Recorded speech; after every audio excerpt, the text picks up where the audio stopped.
Hey everybody, welcome to Cowboy Leather.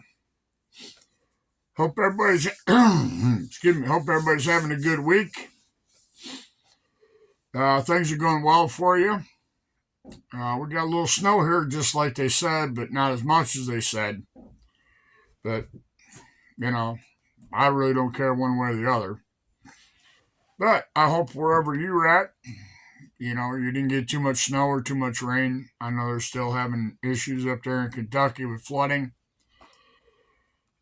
Uh, we did have west of Nashville, I believe. They had a tornado come through the other day, so that kind of scrambled things up over that way. But, Mother Nature gets a case of the uglies and, don't know what she's going to do. But, anyways, not much happened since my last video. I've made a few things. Made this knife sheath. It's a horizontal. You slip where left-handed, right-handed. Made this. I got to put a clip on it yet. It's going to be a boot knife. Everybody needs a boot knife. But put a weld in it. Put a little tooling on it. Just kind of jazz it up a little bit. But I made them out of 5 to 6 ounce leather. I don't know if I mentioned it in my last video. The holster I made, the Slim Jim, that was made out of 5 to 6 pre-dyed veg tan. So yeah, we're just putting stuff together. I finished up a saddle this morning. I called the woman. She's going to come probably tomorrow when some of the snow melts. She was busy. She's got a riding school, and she got some other stuff when she comes pick that up. She got some other stuff. She's a good customer, keeps me busy, which I don't have don't make me mad. Yeah, I got a few other things I want to accomplish yet this week. Basically, I think today, before I leave out of the shop, pick up tools. They kind of accumulate, and then stuff gets thrown on top of tools, and then you can't find tools. And, sometimes you spend more time hunting down your tools than you do actually doing the work. But I always say the job is not finished until the tools are put up. So, yeah, I got to pick them up. And probably there was something else I need to do here in the shop. But, yeah, we're on hump day. And then it'll be the weekend. But I don't know about any place else, but towards the weekend, it's supposed to warm up into the 50s, mid-50s to high 50s. So I'll take that. So, yeah, I just wanted to jump in here and show what I've done, tell you what I've done. I got having a problem with my auto riveter. I got to look at that. It drives one, and when you go to hit the next one, it comes down, ejects the rivet, but doesn't crimp it. Or actually, it's a splash rivet machine. So I got to look at that. I think what it is the anvil is got loose because it's just held in there with 2 Allen screws. probably readjust that, because actually it's not, when it does drive, it's not peening them over like I like to have them. So I'll look at that. And I think today, things are a little slow. I think today I'm just going to go around, oil up the machines that need to be oiled, just do a little bit of maintenance. Just because you're slow when you got machines doesn't mean you can sit on your butt and watch cartoons. Because if you don't work on it or you don't oil it, when you go to use that machine, it's not going to work right. And you just wasted time, because now you got to, like I say, if I had a lot of rivets to set, I'd be wasting my time. So, you want to try and keep your equipment up to snuff if you got any. And if you got hand tools, like knives and edgers and stuff like that, it doesn't hurt to hit them on the strap once or twice, put them up. That way they'll be sharp when you go to grab a hold of them. You can't get much done and if your tools are not sharp and ready to work. So, like I say, it's, not much happening. I've got some work coming in. I've got that coat that I showed y'all. I'm going to tear that apart. I found a pattern for the to make them, but I'm still going to tear this one apart, because the pattern that we're getting is not exactly like this one. It's got different sleeves on it, so we're going to have to adapt the pattern to what we've got and make a pattern for these coats. But I was looking, and there's a whole lot. There's different patterns for different. Basically, they're kind of like the same coat. It's just, some of them are long hunters, some of them are made by Native American. They were worn and used from like the 1700s all the way up through the 1800s. You've got the frock coats, you've got the buckskins. They got all sorts of them, and I may get besides getting the pattern for this coat, I may go ahead and get a pattern for the they call it the work shirt. It's not really. My wife made me it was a work shirt, really, just from a picture. So I figured we'll get the pattern for it, and I've seen them going on Etsy and eBay and a few of these other places, anywhere from $35 on up. So I don't know what the time to build it. I know the jacket, to make a 2X jacket like this one, takes 3 yards of fabric, and I don't know, time wise, I don't know what it is. That's why I say we're gonna have to build one. Take this one apart, build one, and figure our time out from there. See if it's going to be profitable to make them or not.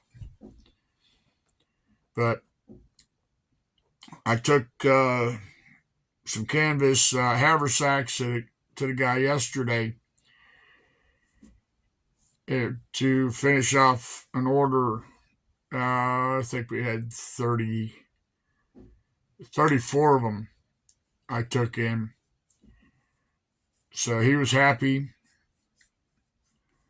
I like these little side jobs. They pay pretty good. I mean, I'm not losing any money by doing these side jobs or whatever. You know, some of y'all don't like doing stuff like that, but I do. It's fun, keeps me busy, especially when guy tells you no hurry.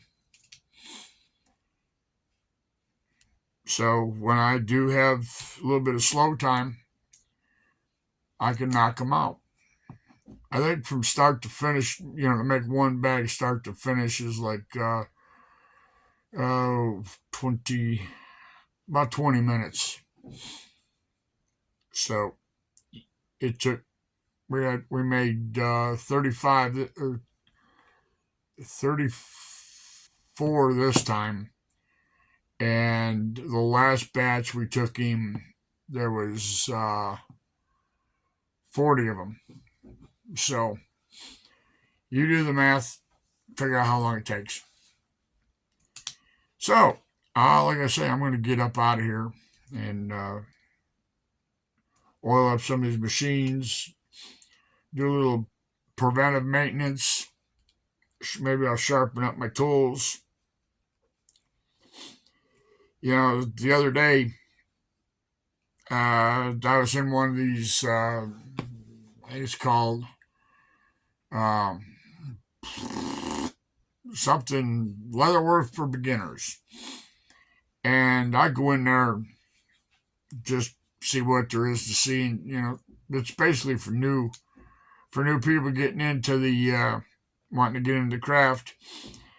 And, I think every day, not so much every day, but at least 2-3 times a week when I go in there, somebody's, looking to start and they want to know what weight leather to get, what kind of leather to get to make like wallets and what tools they need. And some people give straight up answers, but then there's other people that they just kind of lead these new people astray. And my feeling is we were all new at one time. We all had to either watch videos or know somebody that was doing leather, or pick this stuff up on your own. Be self-taught. But I find, from my own experience now, self-taught is great, but you can pick up some bad habits or some things that really, as far as time, you waste your time doing it that way. There's a shorter way of doing it.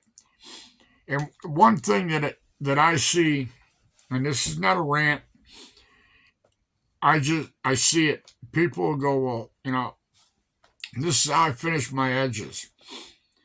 And I'll read what they do. They'll go step by step.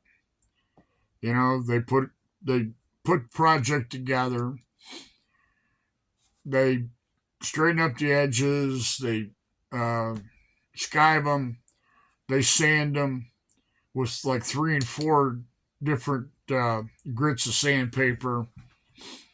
Or they put them on a belt sander, whatever. Then when they get that done, then they come back and they put their edge coating on, and then they put a clear coat on, and then they put more edge coating on.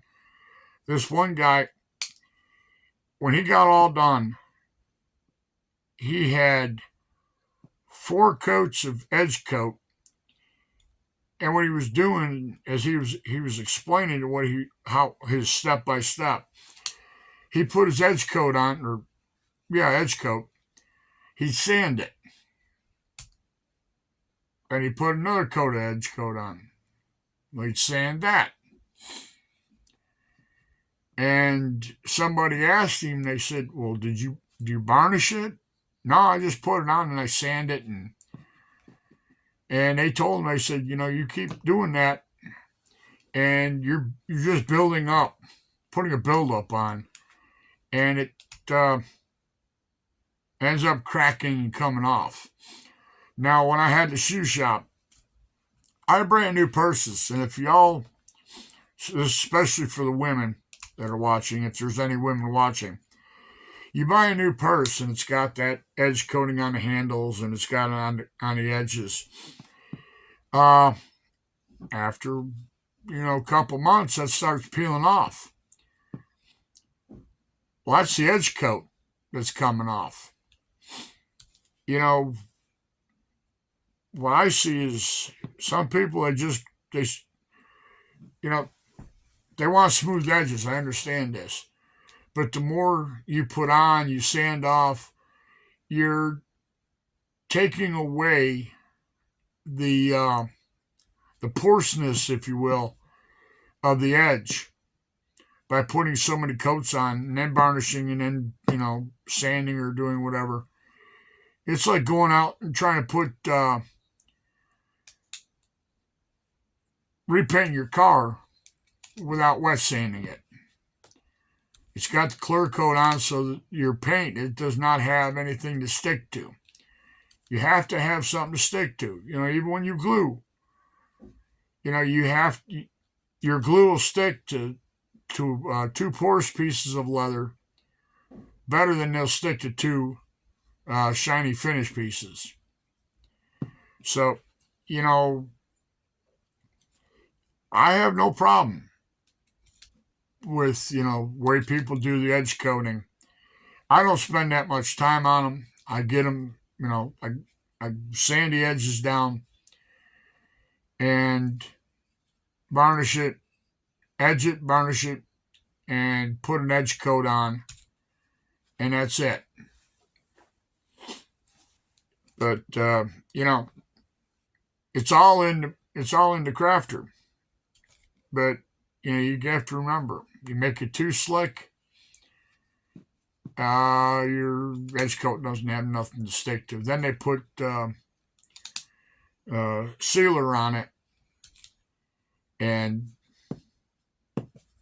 sometimes doing a lot of work is not really beneficial. The old saying, keep it simple.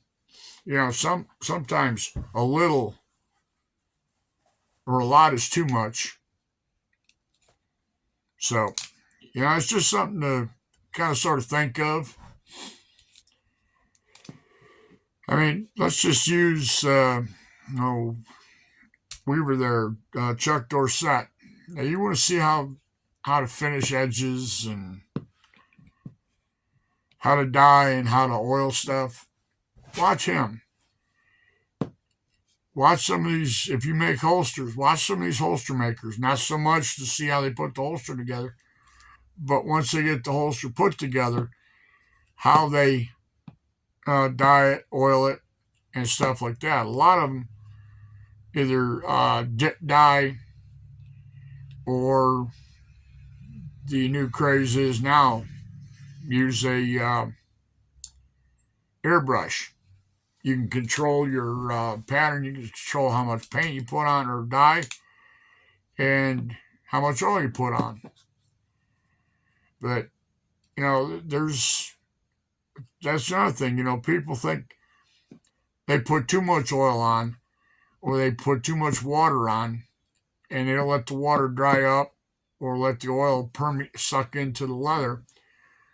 Then they come back and try and do something else and it turns out blotchy or whatever. There is no perfect, exact way because each piece of leather is going to absorb your water, your dye, your oil differently. I've had veg tan that it was clean and went put the oil on. It wasn't the oil, put the dye on, and it just like beaded. And I didn't do anything to it. It was a dry piece of leather, and the dye just kind of beaded. And when I let it dry, it had streaks and blotchiness in it. So what I did is I took a stripper, I stripped the that die off and went at it again, and the color come out real good. Had to buff it when I got done, but because it was black, I hate doing stuff up in black because that just causes more work, buffing. And it was funny. I went to a rodeo, and I sat there watching the barrel racers, and this girl come out, and she ran the barrel pattern. She went back in, and I went down to the concession stand, and she walked by, and there was a friend of mine that was walking like behind her, and I just kind of looked over to say hey to my friend, and you could see her nice white jeans were not a dark brown, but they were brown from that saddle. So I thought, oh, she got a brand new saddle and didn't buff it out, or she had brown breeches. Looked like riding breeches, but they were jeans. But I made a pair of suspenders one time, and I dyed them, and I think I dyed them brown, and I had a blue shirt on. You could see where it rubbed off, and I thought I had them buffed out, but there's no proving, if you can buff for 20 minutes, and someplace, there's going to be some color's going to come off. Even brand new belts, when you buy them out of the store, if they get wet, they not only stretch, but the color transfers. So, if stuff like that happens, don't get upset. Just, go at it again. So, I'm going to get out of here. I said I was going to get out of here 10 minutes ago. So, I hope everybody has a good day, has a good rest of the week. Today is Wednesday, and I probably will have another video up. We'll see what, I got a bunch of new patterns. See which one I got that I want to put together. So, I'm going to get out of here. Again, everybody have a good week. Be safe, and we'll see you on Friday. Cowboys out. Bye now.